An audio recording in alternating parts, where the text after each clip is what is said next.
Paradoxalement, au début de l'informatique, il y avait beaucoup plus de femmes qu'aujourd'hui.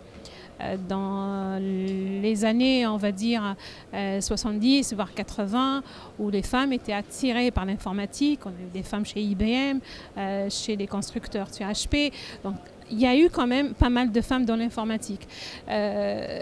Bizarrement, la courbe avait tendance un petit peu à aller vers la baisse, et on a de moins en moins de femmes aujourd'hui de façon générale dans l'IT, et encore pire dans la cybersécurité ou dans la sécurité informatique de façon générale, où on compte à peu près, selon une récente étude Symantec ISC2, 11% de femmes à travers le monde, dont 9% en Europe.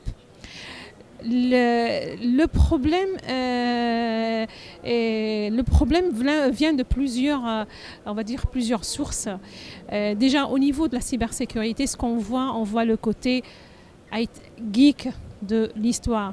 Les filles ne vont pas systématiquement vers ce qui est geek parce qu'on leur a jamais expliqué que la cybersécurité, c'est pas que pour les geeks.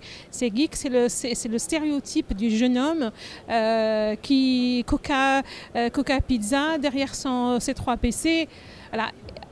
Du jeune homme, encore une fois. Donc, ce qui fait un tout petit peu peur et fuir les filles, quand on voit aussi qu'il n'y a pas assez de sensibilisation sur le métier dans les écoles. Il faut commencer très très jeune, d'ailleurs, la sensibilisation, j'en parlerai peut-être après, mais ça fait peur.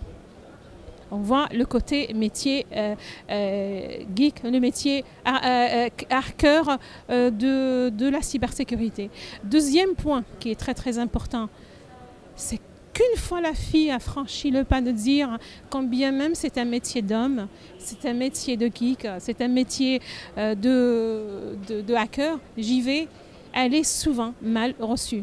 Je ne généralise pas, mais souvent c'est un métier où on a du mal, nous les femmes, un petit peu à tracer notre chemin de façon sereine et dire qu'on sait faire la même chose que ce que font les hommes. Est-ce qu'on est mal écouté ou est-ce qu'on est on a quand même une chose que je trouve très étonnante. On met en cause systématiquement les compétences des femmes sur le sujet. On porte ce fardeau. Donc ce qu'il nous fait, qu'il faut qu'on travaille dans une société, qu'il faut qu'on soit 3 à 4 fois un peu plus compétente pour qu'on reconnaisse notre travail. Et je parle en connaissance de cause, j'ai moi-même été victime souvent de certaines actions ou certains actes dans ce sens. Ne serait-ce que quand j'étais dans une société, un grand groupe français responsable d'une équipe réseau sécurité. On était en charge du maintien en conditions opérationnelles, en conditions de sécurité d'ensemble d'infrastructures réseau sécurité, y compris les firewalls, les proxys et le reste. Quand je recevais un appel pour dépanner une situation, c'était « s'il vous plaît, pouvez me passer un ingénieur ». Oui, je peux vous répondre, je pense avoir les compétences pour répondre. Non, un homme, s'il vous plaît. Je l'ai vécu, donc c'est du vécu.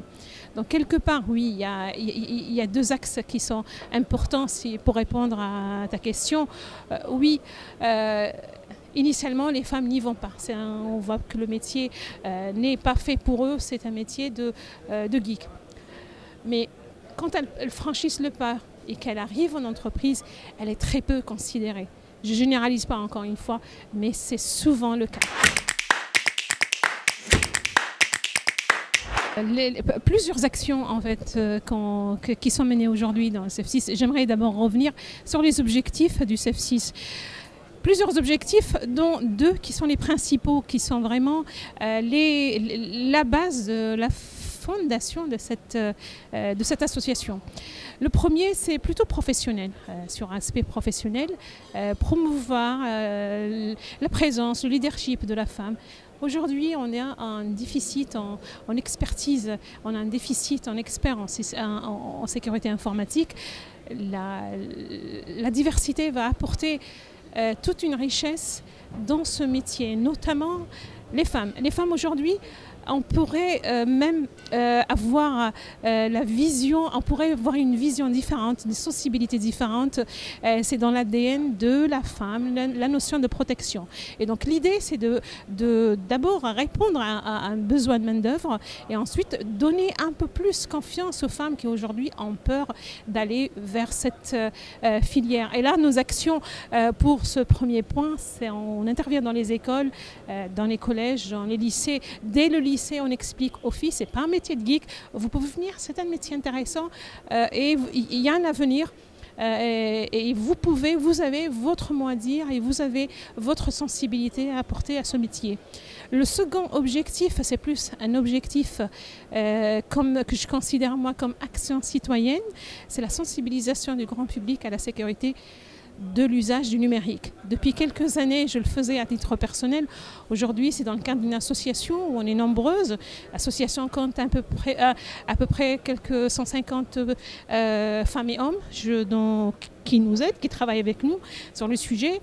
L'idée, c'est d'intégrer la sécurité à l'usage du numérique dès le jeune âge. C'est-à-dire, comme on le fait pour la protection civile dès le CE1, on pourrait imaginer un programme, un module dans le programme scolaire pour expliquer aux jeunes comment utiliser la tablette, comment utiliser de façon sécure la tablette, le smartphone, parce qu'on les laisse seuls avec ces outils-là. Le numérique, c'est intéressant, mais il faut commencer très très jeune à sensibiliser et moi je dirais à éduquer. Plus tôt on a éduqué, ça facilite la tâche plus tard. Une fois qu'ils arrivent à l'adolescence, c'est trop tard. Ils ont déjà tort, ils ont déjà été sur des sites qu'on n'a même pas idée. Ils sont adolescents, ils vont créer un Facebook, on va créer le Facebook pour les surveiller, sauf qu'ils vont en avoir un pour papa et l'autre pour mes copains.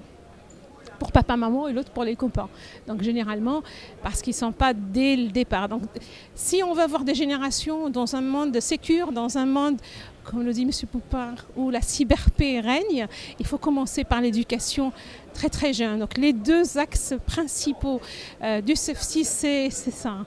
Promouvoir la place et le leadership de la femme dans ce métier et apporter une action citoyenne de sensibilisation grand public à l'usage du numérique.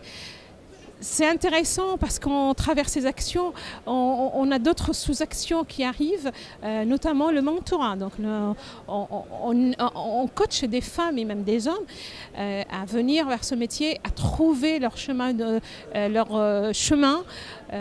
C'est des expertes sur le sujet qui viennent un petit peu aider, coacher, former vers vers cette voie. Ensuite, on organise souvent des conférences, des after-work, des colloques ouverts à tous les publics et gratuits d'ailleurs, pour expliquer des sujets sur les sujets de fond, sur la cybersécurité. On a déjà, premier colloque, on a déjà parlé de l'innovation et la cybersécurité, on a parlé de l'IoT, le big data et la cybersécurité. On a parlé aussi du blockchain. Le troisième colloque était consacré à la cybercriminalité.